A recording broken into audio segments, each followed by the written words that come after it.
Hey, it's Drew Neiser with another Tuesday takeaway. We just had a fascinating conversation about demand generation, how AI is changing that. Lots of takeaways. Brooke Ames from Q2. What was one of your takeaways, Brooke?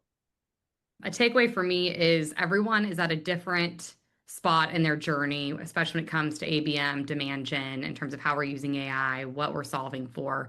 And that's okay. And I think that's why we're all here today. So it reassured me like you don't have to have all the answers, but that's what this community is for. And yeah, great There it is. conversation. I love it. Okay, JD Dillon. JD, what was your key takeaway? Key takeaway that I had was headcount isn't everything. If you can do more with less headcount, if you stay fixated on your headcount, then that's a losing strategy. Yeah, I love it. It is not about controlling this domain right now. It is about making a lot of amazing things happen. Okay, Shay Mowlem. Shay, what was your takeaway? So many great ideas here. I think the thing that stood out to me is I really need a dedicated resource to be working with everybody to drive the sort of projects that we've ideated on, because right now it is completely dependent on the individual and not everybody has the skill or the aptitude. So that's something that I took away for sure. I love it. Yeah, one of my bets is that most marketing teams will have an AI engineer next year. Okay, Melanie Marcus, what's your key takeaway from today? Well, AI is changing so fast. And so, if you have a challenge, always think about how AI can help and ask those around you who might have done it before.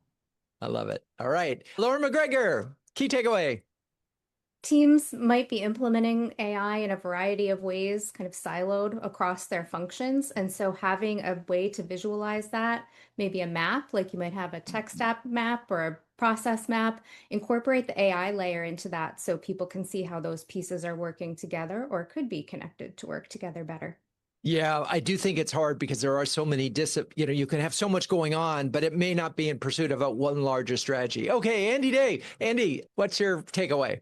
We are standing at a very important inflection point where we're making a transition from Gen AI-driven content creation to really agentic AI-driven business process automation.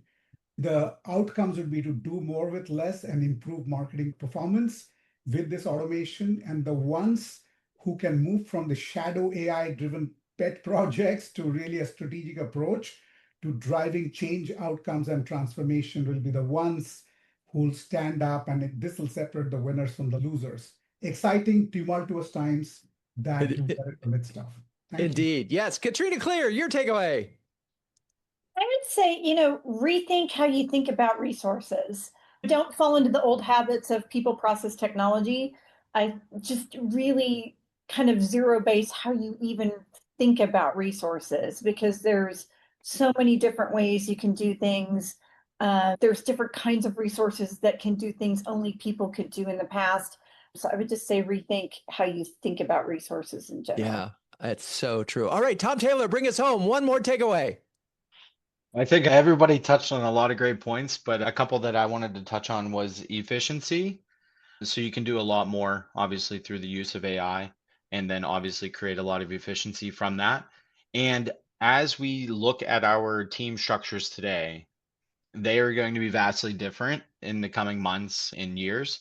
So to remain nimble and lean into AI, right? Don't be necessarily scared of it. How can you leverage it from an efficiency standpoint, not only from a team structure, but from a usage or use case scenario? I love it. Yep. All of that and more. If you are a B2B CMO, can share, care, and dare with the best of them, do yourself a favor. Check out CMOHuddles.com. I'm Drew Neiser. That's your Tuesday takeaway. Peace out.